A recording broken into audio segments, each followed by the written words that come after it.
Hello guys, good evening. This is FTS once again. I am not a financial advisor, neither do I give financial advice. This video is for educational purpose only, and as we know, past profits do not guarantee future results. The forex market is volatile as you take your trades after risk management. Welcome to another trading week, right? And today is third, tomorrow is fourth, right?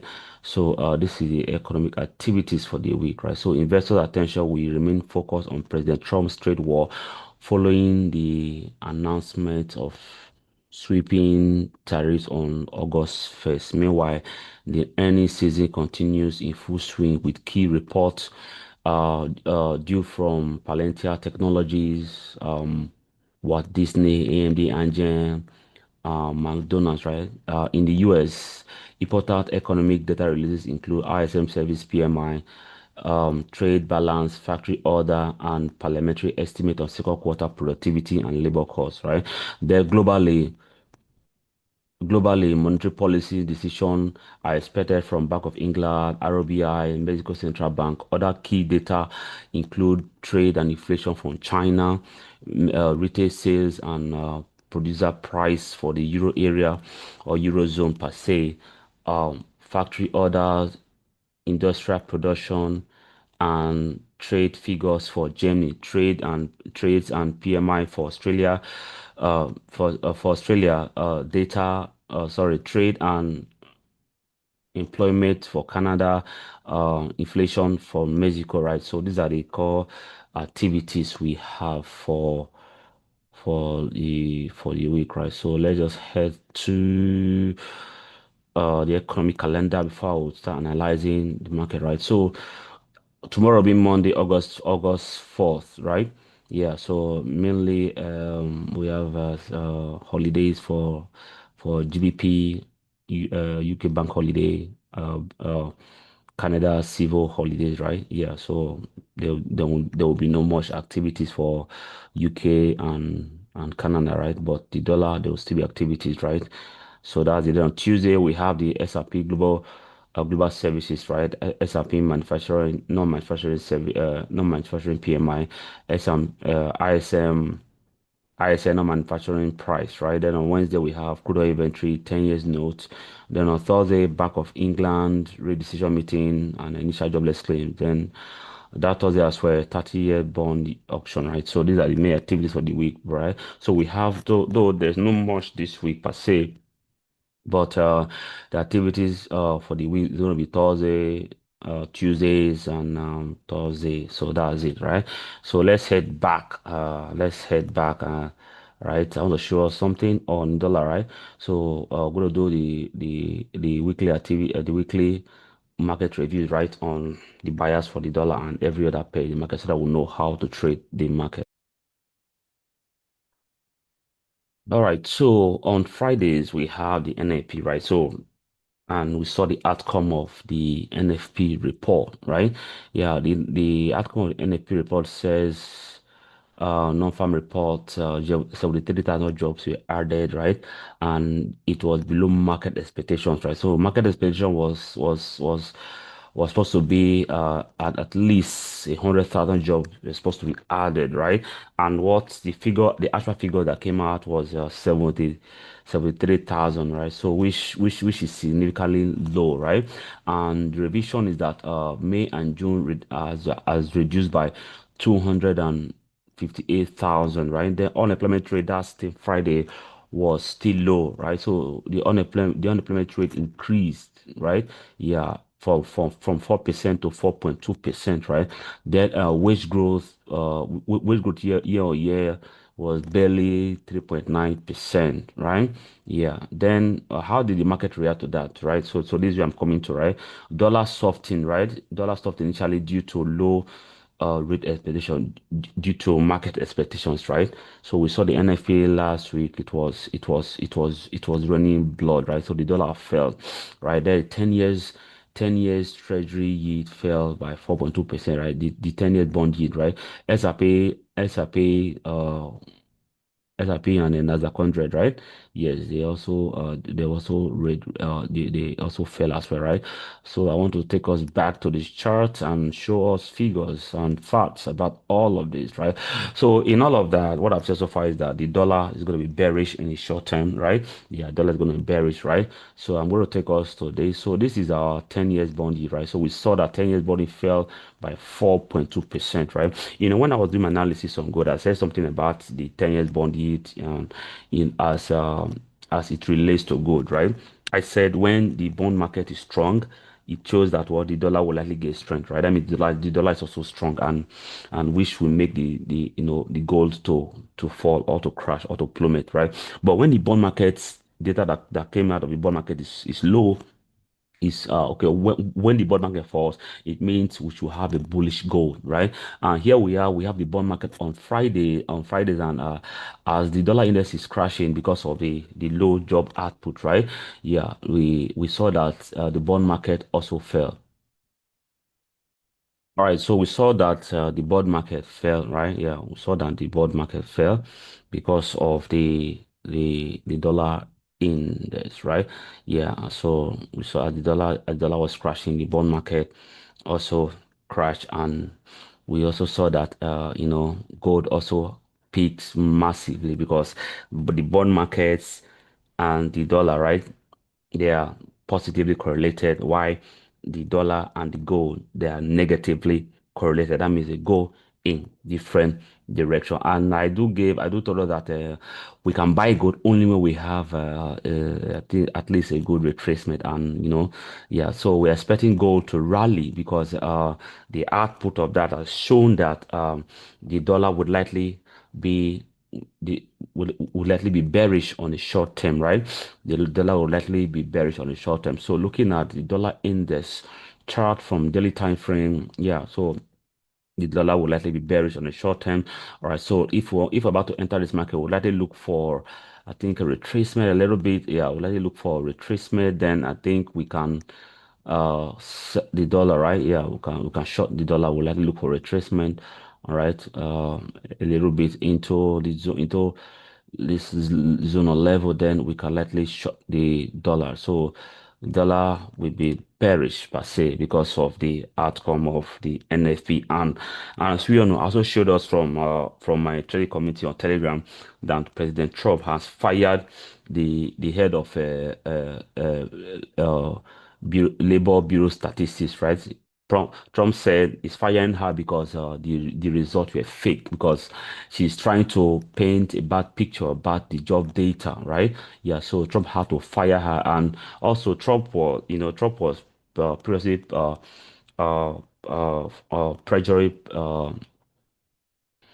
power to cut rate, right? Yeah, but that aside, rate cut has been moved to September. Has been moved to September, right? So this is a Fed rate watch too, right?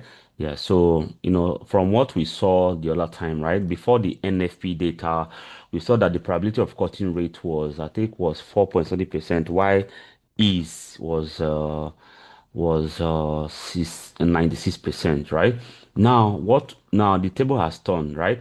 So the probability for United States to cut rates has increased to 80% just because of the NFP data, right? That means the job growth has been slow, right? Yeah, for the past if you combine May, June, July, right? The job growth has reduced to 258,000. So there's every need for United States to cut rate, right? Yeah, to cut rate, right? So by September, which is going to be the next rate meeting, there's every tendency that the United States will likely cut rate, right? So you can see that look at it, rate cut by September. Rate cut by September, they already cut rate twice this year, right? Maybe two or three times per se, but probably twice this year, maybe by September and December or October, right? So the Malaysia cut rate by September by 12, by 25 basis points, right? The October 25, the December 25, they are for what here is saying that they will likely cut rate three times, but let's give hope for cut for twice, right? That means the dollar should go bearish, right? Yeah, so they have already priced in for rate cut this year. So this is the dollar index, right? So like I've said so far, we'll likely experience rate cut by the month of September by 25 basis points, right? So you can see that probability of cut rate has increased to 83% against no change, right? But they have ruled out rate hike, right? Trump has been pressuring for rate cut, right? So by September, we should expect the United States economy to cut rate, right? So we saw that from the NFP data, right? There's a low job output, so which will likely trigger a bearish market sentiment for the dollar, right? And apart from that, the tariff has also been there, right? So the tariffs are linked, so we're expecting a bullish move, a bearish move, right? For the dollar, right? Yeah, and as the dollar is going down, we should expect gold to be gold is going to be bullish, right? Yeah, so we're expecting a strong bullish move for gold, right? Yeah, because we saw that gold and dollar, they're negatively correlated, right? So as we're expecting a bearish market bias for the dollar, gold should have a bullish market bias. So that is the analysis so far. In as much as we've gotten gold and dollar, let's focus on other market, right? So I'm going to focus. I'm going to talk about Japanese yen, right? So for the yen per se, right? Because in as much as we are able to analyze the dollar, that the dollar is going to be bearish for now, that means that every other pair that is paired against the dollar, right? Yes, it should be bullish to an extent, right? But on their own, right? The Japanese yen should experience a bearish momentum for some time because of the uncertainty, right? They had election in the upper house some time ago, and and because of that, we saw that they would likely cut rates. I'm sorry, they are moving for rate hike very soon, right? Yeah, they are likely moving for rate hike in the Japanese economy. No, not here yet. Where am I? Sorry. Oh, where is it again? Bank of Japan. Sorry. Okay, yeah.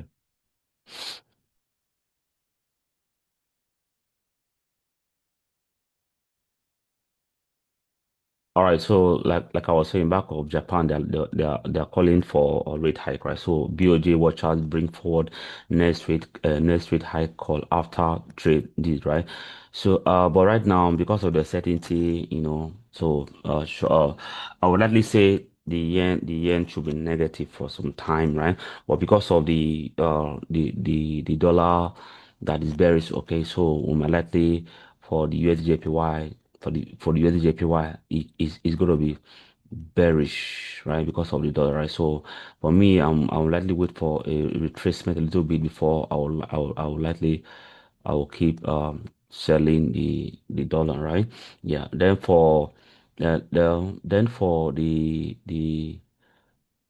British pound, then for the British pound, right? Then for the British pound, right? So let's see the Bank of England, right? So, this week they will likely have a rate cut, right? Yeah, the first number will show us from Pound Sterling Life. Let's see.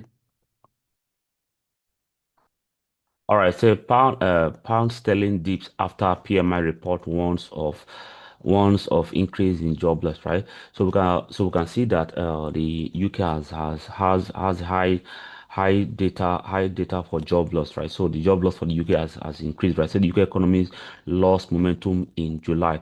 So this is according to the flash PMI survey released by S&P Global, where the headlines composite PMI slow to 51 from 52 in June.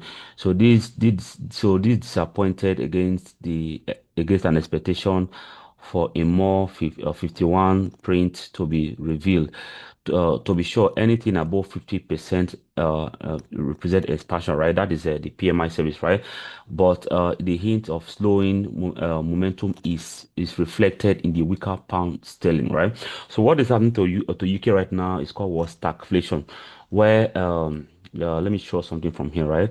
Look at this place. It said the Bank of England is likely to deliver another interest rate cut on Thursday as tax hike and wary consumers hamper British economy and prompt firm to slow hiring, right? So the Monetary Policy Committee is widely expected to reduce its benchmark by 25 basis points, right, to 4%, to 4%, sticking to its once a quarter pace cutting, right? So what I want to say is that what is happening to UK's economy right now is that is a terminology called stagflation. We are seeing that the economy is somehow expanding, but the data is not backing it up, right? Yeah. So that is why they are moving to cut rate because economy that is expanding will not even move to cut rate. Now, inflation figures are somehow high because the last data that came out, inflation, it was above market expectations, but the data from the PMI shows that the economy is contracting. The economy is not expanding, so their cutting rate will definitely devalue the British pound, right? Nevertheless nevertheless because of the slow job growth in the United States, the British pound is going to be bullish. So I'm expecting a bullish British pound, right? So it won't be just bullish like that, right? So let it experience a retracement a little bit, right?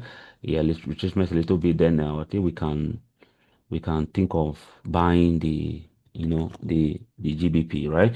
Yeah, so like what I've said so far, the dollar is everything. Dollar analyzes everything, right? So if you can get the bias of dollars rightly, every other pair in the market, you can easily get where they are going.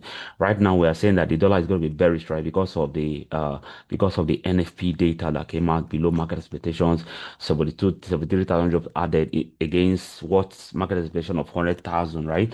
And we saw that the unemployment the data increased from 4.2 to 4.3, right?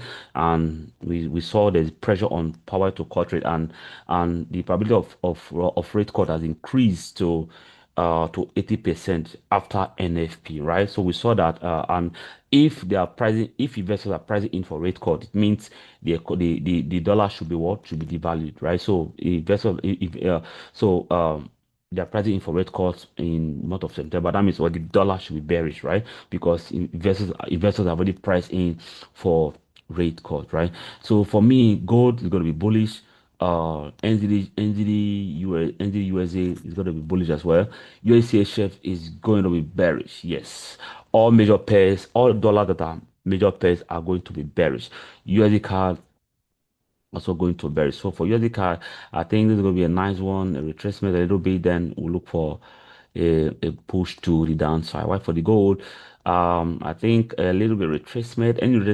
Any good retracement you have, I think we can buy the gold, right? Why USD JPY? Because of that as well, we are looking for price to go to the downside.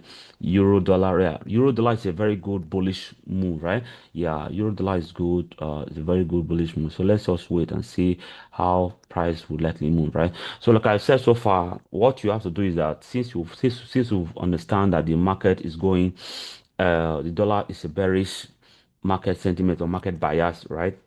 The short-term market bias. When I mean short-term, it might take a month or 2 to 3 weeks, or then maybe some other economic news might likely come out that will likely try to define the market bias for some time, right?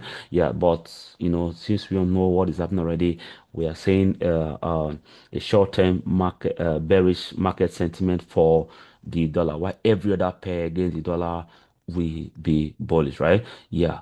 But for GBP itself, apart from GBP USD, every other GBP pair we're looking at bearish market sentiment because of the stagflation, right? The inflation figure is high, but the data supporting it, there's no enough data to support it, so that's called stagflation. So and they are likely going to cut rate in the next rate meeting, right? So we saw the next rate meeting is going to be on Thursday as it's. So on Thursday, the Bank of England will likely cut rate, right? So previously it was this is based on market expectations, right? Yeah. So market expectations, this is what it is. And at least if they cut rates, we should expect 4%, right? So market expectation says 4%, right? They're likely going to cut rate by 25 basis points to make it 4%. And if they are cutting rates, that means we expect the British pounds to fall, right? But again, GBP USD should be bullish because of the dollar, right? But GBP and every other pair after Thursday, we should expect uh after Thursday we should expect buyers, right? But on that Thursday morning when the news will likely going to happen, you know, okay, that's 12 noon, right? Thursday going to be 12 noon, not early morning around 7 a.m. GMT plus one. It's going to be 12 noon, so we're expecting a bearish. We're expecting, GBP to tank, right, because of the rate cut, right? But if it is based on market expectations, if it happens as 4.0, right, the market might not even react, but we should expect GBP to fall, right? So that is it, right? So that's it for me. So if you have not liked and subscribed to my channel, can you like, subscribe, and comment? If you have any question about this, you can ask your question in the comment section, right? And also, I would like to announce to all that my mentorship is on. It's going to be on fundamental analysis, everything you need to know about fundamental analysis, how to apply fundamental analysis, how to trade fundamental analysis full time, and and some other technical analysis that would definitely help you improve your trading. So you can like, comment, and share this content so that it can get to some other persons that are strong to trade, so that they might understand what's really happening in the forex market. I've only been a fan of the notion that the market you see is not what it is, right? Because it's not all technical, right? Fundamental analysis is the driver behind the whole forex market, right? It drives the market, it determines market bias, and it determines market volatility, right? If the market is going to be volatile, you will know from the fundamental analysis perspective, and it's not purely technical, because 90% of traders, like I said, they believe that the technical analysis is everything. Anybody can just study technical analysis 3 months, and anybody can analyze, but the market does not react. The market does not really move because you analyze your technical analysis. No, the market is moved because of key economic indicators that are driving the market, and as a result of what, a proper understanding of fundamental analysis. So I would likely encourage anyone that want to really dwell in the market, right, to understand what fundamental analysis is all about, right? So my mentorship is open. If you want to be part of my mentorship, you can contact me, right? Yeah, from my Telegram channel, and you can also comment it on the comment section on the video on YouTube, right? Yeah, so that is it from me this week. So a quick recap, right? Yeah, the dollar will be bearish, right? Why gold is going to be bullish this for a short term. USJPY is going to be bearish. NZJPY is going to be bullish. USD is going to be bearish. USD CAD bearish. Euro USD bearish. GP USD bearish. Aussie dollar USD, no, sorry, Euro USD bullish. Sorry, GP USD bullish. Aussie dollar USD bullish, right? Why for bullish? Why for GBP itself, right? It's going to be bearish, yeah, no, but not GP USD, right? It's going to be bearish because of the stagflation and the rate cut that would only happen this week, right? So we're expecting a bearish GBP itself, right? As a result of stagflation. Why for JPY? We're going to experience because of the certainty, right? So it's going to be bearish too, right? So that's it for me this week. So those in my trading community will likely get set up and charts and all of that for them to trade, right? So I use BTMM, I use SMC, and I also use the matter supply or support and resistance, right? So those are the strategies I use, and anyone that present opportunities at a particular time, we use that to trade, right? So that's it for me this week. Have a lovely week ahead. All right. Thank you.